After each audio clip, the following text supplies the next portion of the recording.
ඔන්න අද අපේ නෝනා කුරක්කන් තලප හැදුවා. ගොඩ දවසක් ඉඳලා මේ වීඩියෝ ගණනාවක් දැකලා කණ්ඩ ආසාවෙන් හිටිය කෑමක්. ඉතින් මොතිවල මෙහෙම කිල්ලලා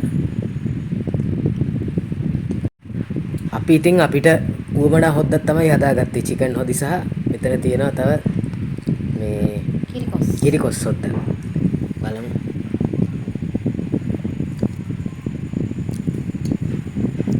ගිලලා දැම්මා. ඇත්තටම මේ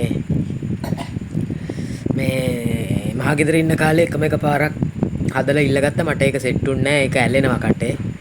නමුත් අද නම් සුපිරිම ක්වොලිටි එකට ඇවිල්ලා තියෙනවා වයිෆ් හදපු කුරක්කන් තලප එක. ඇත්තටම මහගෙදර ඉන්න කාලේ ගොඩ අවුරුදු ගානකට කලින් මම මේක ගෙදරට කියලා හදවගත්තා. මට ඒ කුරහන් තලප ගැන ඇත්තටම මේ එහෙම කැමැත්තක් තිබ්බේ නැහැ. එදායි කාපු විදියත් එක්ක. හැබැයි අද නම්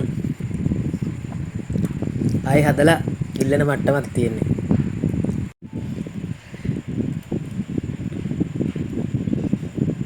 උන් අපේ මායියා කුරක්කන් තලප කණ්ඩායි යන්නේ. එයා හදපු රසවරස කුරක්කන් තලප. ආයිනේ. මේ කරි එක නියමයි.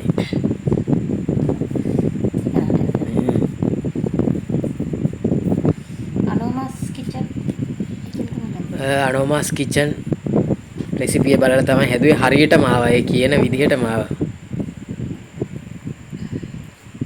ඔන්න කුරක්කන් තලප හදන්න බලාපොරොත්තු වෙන කවුරු හරි ඉන්නවා නම් අනෝමාස් කිචන් එකේ වීඩියෝ එක බලලා හදන්න.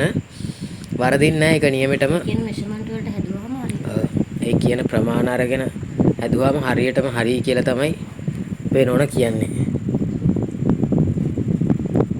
ඒ ආකාරකට මම බලන් ඉන්නේ මමත් කනවා.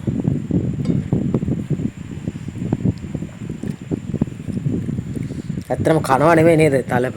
ඉලිනවනේ.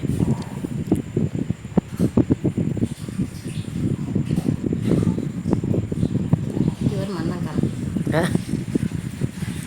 මන්නම් කනවා. මන්නම් ගිල්ලා.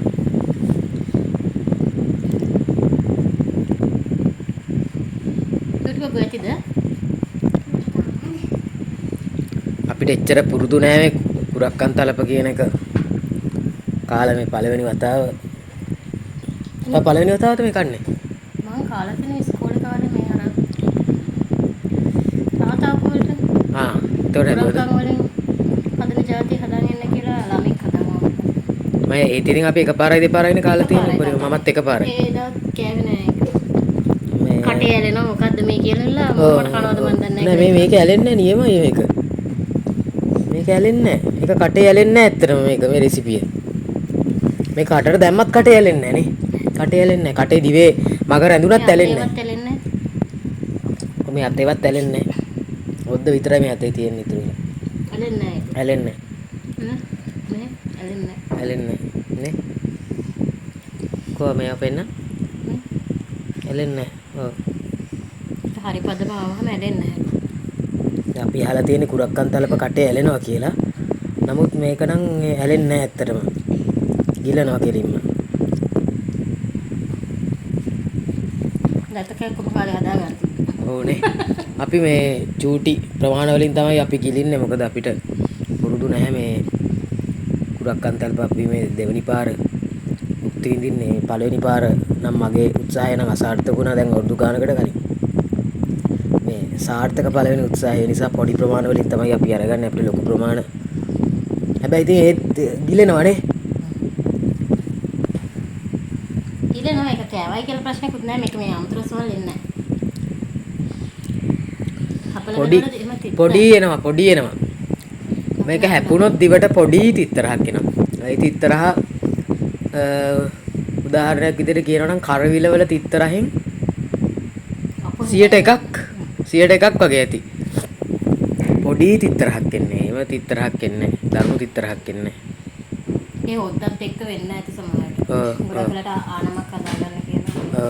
ඒතකොට තිත්ත ගතිය එනවා. තිත්ත ඇත්තටම තිත්ත ගතියක් ලාවට තියෙන්නේ. ඒක තිත්ත ගතියක් කියන්නත් බෑ ඉතින්. ඒක අර මම තිත්තරහට අකමැති නිසා මට ඒක තිත්ත ගතියක් වගේ පොඩියට දැනෙනවා ඇති. අපලම කෑවොත් පොඩි තිත්ත ගතියක් තියෙනවා අන්තිම වෙද්දි. ඔව් අන්තිම වෙද්දි ඔව්. අපලම වගේ කන්න ගියොත් තිත්ත ගතියක් එනවා අන්තිම වෙද්දි. හැබැයි දරුණු ගණේ තිත්ත ගතියක් නෙමෙයි මේ කරවිල වල තිත්තෙන් 100ට එකක් වගේ තමයි පොඩි තිත්ත ගතියක් එන්නේ. ගිලිනවා නම් ඒකත් නැහැ. ගිලිනවා නම් ඒ මොකක්වත් නැහැ. මෙන්න වැඩ